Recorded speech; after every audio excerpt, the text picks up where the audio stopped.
Welcome back. Well, there are a number of exciting new developments happening in the South African venture capital market, specifically around legislation that will encourage new investors to participate in the sector. Joining us on the desk is Jeff Miller. He's CEO of Grovest Venture Capital, and Marc Elias, who's the CEO of Seed Engine as well. Welcome to you both, and thanks so much for joining us. Before we get into what legislation is set to do and what kind of impact it's set to have on the venture capital space moving forward, let's take a look at the state of industry right now, where it stands in your books, Jeff.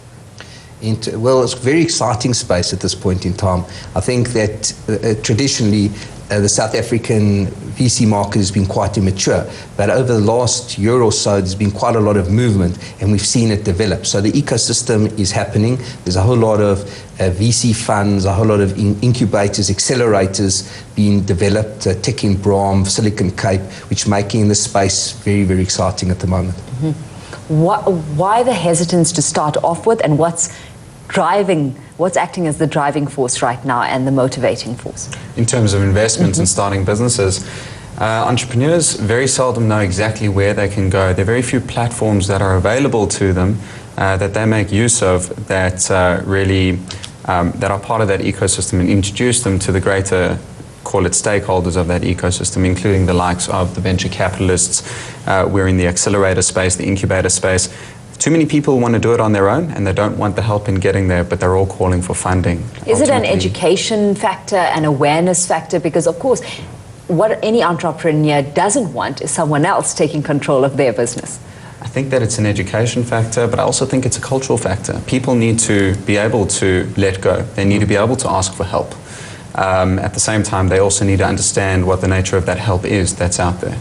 Sure. And Jeff, maybe I'll throw a question to you. I get the sense, and I genuinely believe in South Africa there is more money than ideas at the moment. Do we agree that that's a starting point? I think there's money, but it's very hard to get that money. So yes, you've got money from VCs, you have money from family offices and high net worth individuals.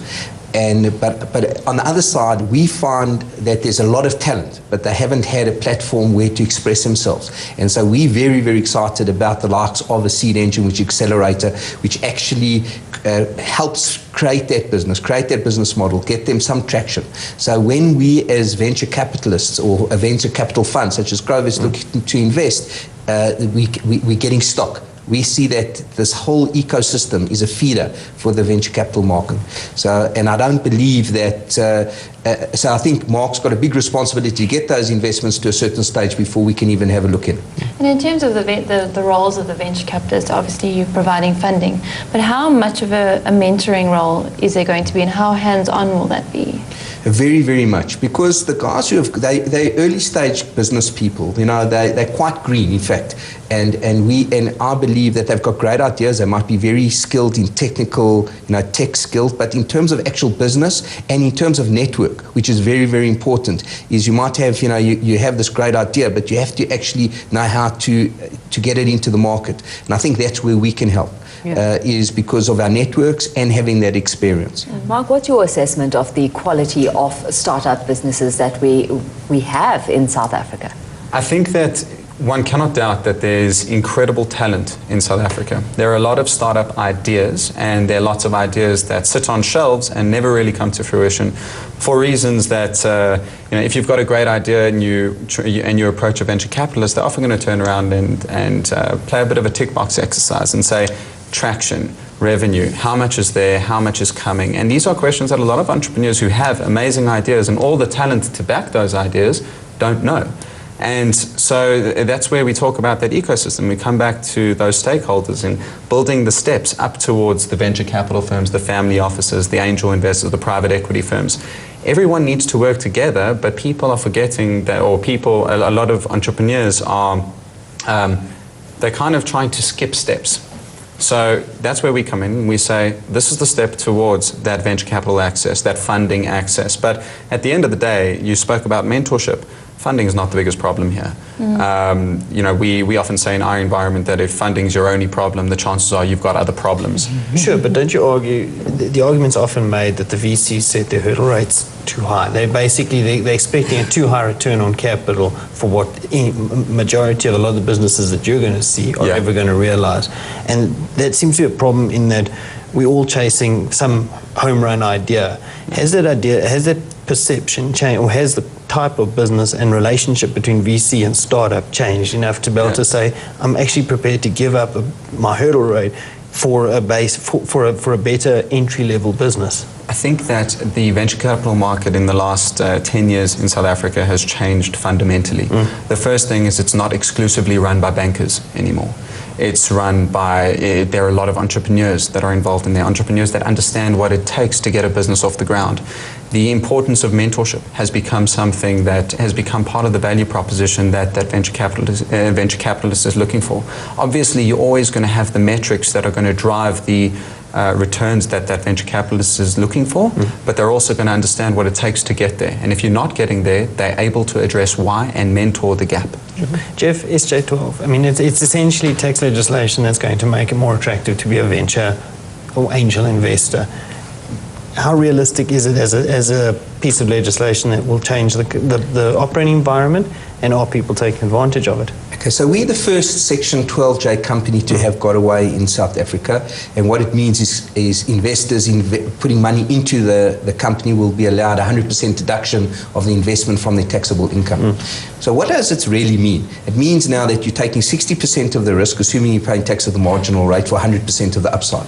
So conventional wisdom historically said that venture capital is high risk, but by now having this risk-adjusted formula by the tax, we now equated the playing field. So I think it has made a huge difference to the market and it's allowing the people who probably never had exposure to this asset class before to be able to put this into their portfolio, and at the same time adjusting the risk by having the tax benefit. Does it apply to both individuals and companies? So if I'm an angel investor and I put 100,000 Rand into a business, can I claim that back? Yes, it applies to individuals, companies and trusts. Obviously the individual and the trust getting the maximum benefit, being the 40% deduction, and the company only getting 28%. But I think this in itself is, in the UK, there's something called VCTs, Venture Capital Trusts, which become a huge industry, multi-billion pound industry. And I think South Africa is taking its lead from these VCTs. And I think that this way, if we can get it right, it will stimulate great investment for SMEs and early stage businesses.